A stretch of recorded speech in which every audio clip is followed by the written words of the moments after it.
Տեսեք, առաջարկը, որ անում եք բարեկիրթ լինելու, ասելով, որ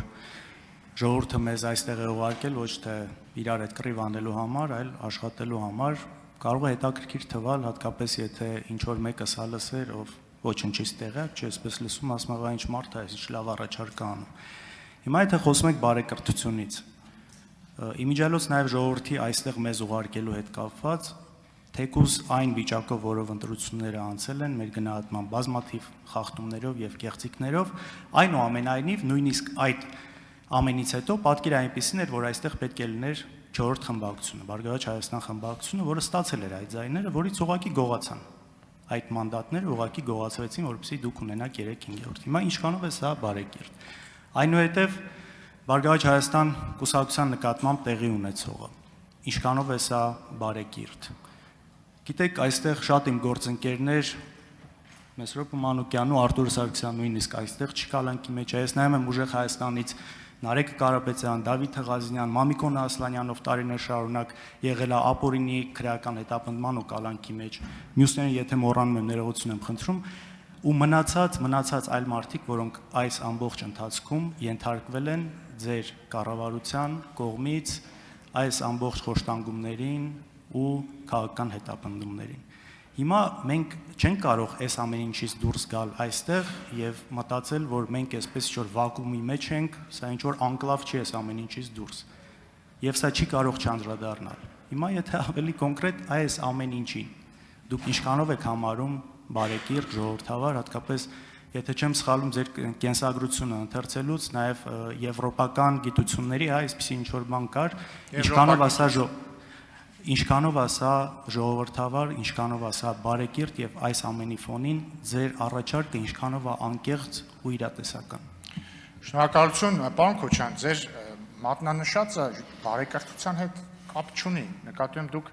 մատնանշեցիք կենտրոնական ընտրական հանձնաժողովի մի որոշում եւ իրավական գործընթացներ, որոնք դուք մեկնաբանում եք այնպես, ինչպես դուք եք մեկնաբանում, ես համաձայն չեմ ձեր մեկնաբանության հետ։ Բայց դա բարեկրթության հետ կապ չունի։ Ես չեմ առաջարկում համաձայն լինել ամեն ինչի մասին։ Ես ընդհանրապես առաջարկում եմ լինել բարեկիրթ։ Ես ձեր գնահատականների հետ համաձայն չեմ։ Ես կարծում եմ, որ Հայաստանում գործում է օրենքը եւ մեր իրավապահ մարմինները, դատական մարմինները աշխատում են համապատասխանաբար։ Իդեպ հետաքրքիր է, որ դուք քանի որ ձեր հարցի մեջ եւ բարեկրթության մասին խոսեցիք եւ քաղաքական ճնշումների, եթե ես ճիշտ եմ հասկանում։ Տեսեք, ըստ իս օրինակ քաղաքական ճնշումներ հիմա չկան, բայց ես գիտեմ ինչ է քաղաքական ճնշումը, որովհետև օրինակ 2008 թվականի մարտի 3-ին, երբ որ ձեր հայրը նախագահ էր, պարոն Կարապետյանի հայրը ՀՀԿ խմբակցության ղեկավարն էր, եթե չեմ սխալվում, մարտի 3-ին մեր դուռը ծեծեցին ԱԱԾ աշխատակիցները եւ սկսեցին մեր տունը խուզարկել, հետո հորս հրավիրեցին ԱԱԾ, ուղղակի հրավիրեցին, ինքը գնաց եւ այլևս չեկավ 3 ամիս, որովհետեւ իրան ձերբակալեցին եւ կալանավորեցին եւ մեղադրանք առաջադրեցին պետական իշխանության բռնազավթման մեղադրանքով։ Իհարկե ինքը կատարելապես անմեղ էր, որովհետեւ այդպիսի փորձ ընդհանրապես տեղի չէր ունեցել, ինքն էլ առավել եւս ոչինչ, այսինքն ղեկավար կազմում չէր եղել այդ հանրավակների եւ ինքը 3 ամիս քաղբանտարկյալ էր, 2.5 կամ 3։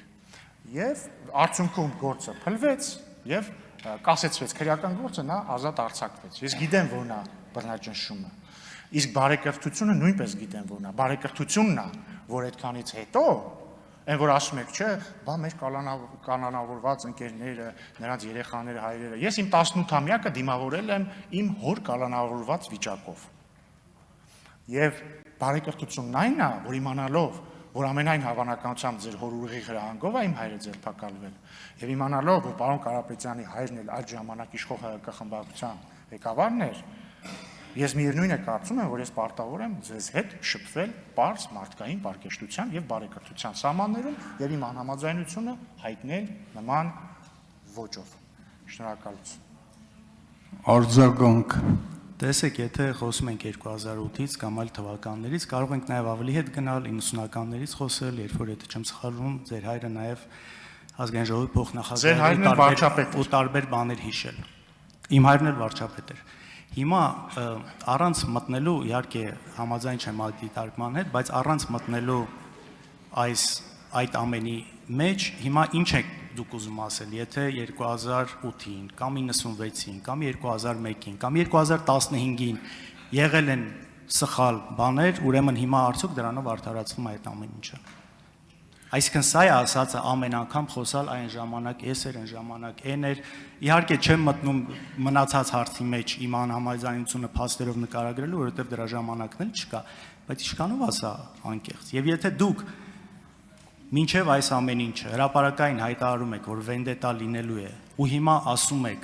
որ նկատի ունեմ իրավական վենդետա, վենդետան իրավական չի լինում, իրավական լինում է արդարադատությունը։